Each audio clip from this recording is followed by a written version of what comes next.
हम लोग अभी एक बहुत सुंदर पार्क में घूम रहे हैं और एक परिचर्चा भी कर रहे हैं स्वास्थ्य संबंधी। बहुत महत्वपूर्ण परिचर्चा है और ऐसी परिचर्चा है कि एक साधे सब सधे। अगर स्वास्थ्य संबंधी और इस बात का हम ध्यान रख लेंगे तो बहुत सारी स्वास्थ्य संबंधी समस्याएं हमारे हल हो जाएंगी। तो वो है एंटीऑक्सीडेंट। एंटीऑक्सीडेंट क्या है, हमारे बॉडी में कैसे काम करता है और एंटीऑक्सीडेंट के कौन कौन से खाद्य पदार्थ हैं जिसे लेने से हमारा शरीर, हमारा स्वास्थ्य अच्छा रहता है। तो एंटीऑक्सीडेंट क्या है? एंटीऑक्सीडेंट शब्द से ही मालूम पड़ता है। एंटी माने विरोधी, ऑक्सीडेंट ऑक्सीडेंट का विरोधी। तो ऑक्सीडेंट क्या है? ऑक्सीडेंट एक ऑक्सीडेशन प्रोसेस है जिसमें ऑक्सीजन किसी चीज़ से मिलता है तो ऑक्सीडाइज हो जाता है। तो जैसे हम देखते हैं कि लोहा अगर बाहर में पड़ा रहता है तो वायुमंडल का ऑक्सीजन से लेकर के लोहा लाल हो जाता है, रेड ऑक्साइड बन जाता है, आयरन ऑक्साइड बन जाता है रिएक्शन करके, और लोहा में जंग लग जाता है और लोहा खराब हो जाता है।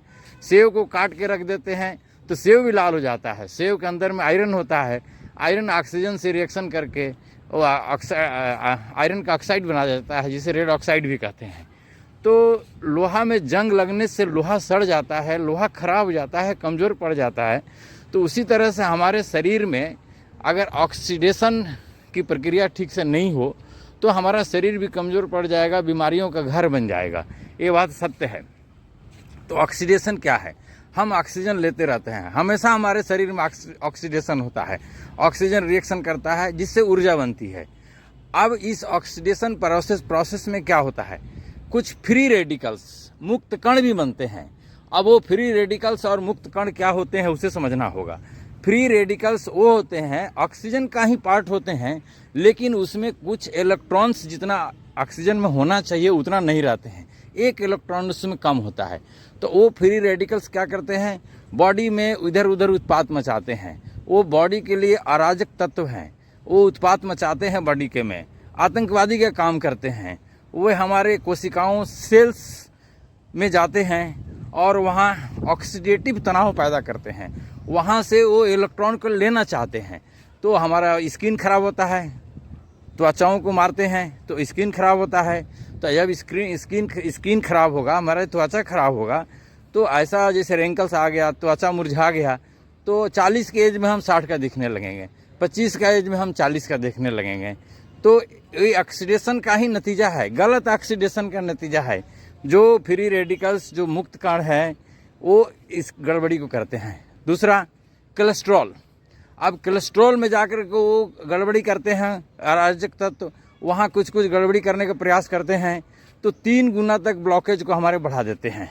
इसी तरह से कैंसर के लिए जिम्मेदार हैं, वे हमारे सेल्स जो बनते और मरते हैं उसमें असंतुलन पैदा कर देते हैं और ज़्यादातर सेल्स बनने लगते हैं, कभी ज़्यादा बनने लगते हैं और उनका चेन रिएक्शन होता है, तो वो शरीर में जाके गांठ बन जाते हैं और उस अंग को ही ब्लॉक करने की कोशिश करते हैं, जिसे हम केमोथेरेपी या सर्जरी से ठीक करते हैं या दवाई दे करके उन सेल्स को भटकाने का प्रयास करते हैं।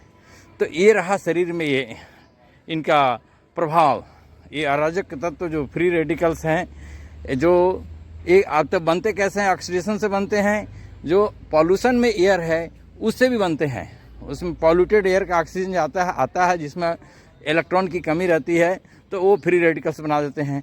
गलत खान पान से भी बनते हैं, गुटखा, पान, तंबाकू, शिखर जितने हैं, पान मसाले का है, कमला पसंद, जितने तंबाकू वाले आइटम है, ये सब फ्री रेडिकल्स बनाते हैं और कैंसर के कारण बनते हैं। तो कैंसर, हमारे त्वचा को ख़राब करना, हमारे कोलेस्ट्रॉल को बढ़ने में, हमारे एंजाइम्स तक को भी ये कम कर देते हैं। तो फ्री रेडिकल्स महान उत्पाती, बहुत खतरनाक होते हैं। अब जहाँ समस्या है वहीं समाधान है। तो इनको दूर करने के लिए बहुत सारे प्रकृति ने खाद्य पदार्थ बनाए हैं जिसको खा करके हम फ्री रेडिकल्स को संतुलन में कर सकते हैं, इनको हटा सकते हैं। तो ये कौन कौन से खाद्य पदार्थ हैं? तो इसमें सबसे विटामिन सी को दिया गया है कि ये अच्छे खाद्य पदार्थ हैं।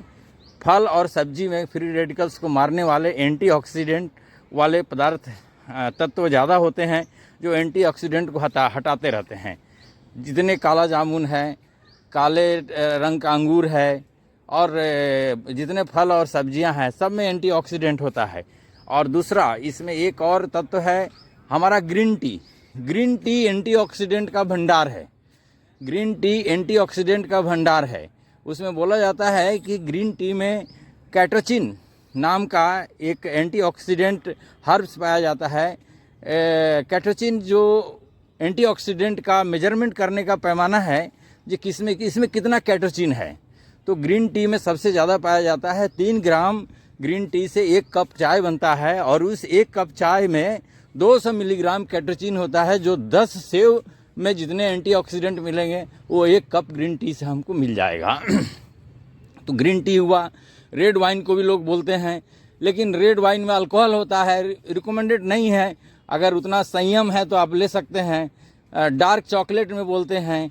और रेड वाइन का अल्टरनेटिव है हमारे आयुर्वेद में आसो रिस्ट। रेड वाइन आसो रिस्ट क्या है, ये फॉर्मेंटेशन से बनते हैं। पानी में कुछ दिन तक उसको छोड़ देते हैं तो वो फॉर्मेंटेटेड होकर के एंटीऑक्सीडेंट और प्रोबायोटिक बन जाते हैं, जो हमारे पाचन संबंधी तंत्र के लिए भी अच्छा है और एंटीऑक्सीडेंट का भी काम करते हैं। तो आसो wrist, ashwagandha wrist, Ashoka wrist, जितने रिस्ट हैं आयुर्वेद में सभी बहुत ही प्रभावशाली और शक्तिशाली एंटीऑक्सीडेंट हैं। रेड वाइन की ज़रूरत भी नहीं है इनके सामने। तो उनका बनाने की भी प्रक्रिया है। जड़ी बूटी को मिट्टी के बर्तन में लेकर के पानी में डाल करके गुड़ शहद जो भी है वैद्य लोग जैसे करते हैं डाल करके 6 महीना साल भर 3 महीना अपने समय अनुसार छोड़ देते हैं और उसके बाद में जो फॉर्मेंटेटेड होकर के उससे जो जूस निकलता है वही तो आसो रिस्ट है। तो बहुत कामगार चीज़ है। अश्वगंधा रिस्ट तो हाईली एंटी ऑक्सीडेंट है। वैद्य के सलाह के अनुसार उसे लिया जा सकता है, रोज़ लिया जा सकता है। तो एंटीऑक्सीडेंट का खजाना है ग्रीन टी, सारे फ्रूट्स और सब्जी और हमारे आसो रिस्ट है। रेड वाइन के जगह दही है। स्प्राउटेड मूंग में भी एंटीऑक्सीडेंट होता है। दही में उतना एंटीऑक्सीडेंट नहीं होता है, लेकिन वो प्रभाव एंटीऑक्सीडेंट जैसा ही करता है और फ्री रेडिकल्स को हटाने का काम करते हैं। तो हमें किसी भी तरह से बॉडी में फ्री रेडिकल्स का विनाश करना है, उससे लड़ना है। वो हमारे शरीर के लिए महान शत्रु हैं।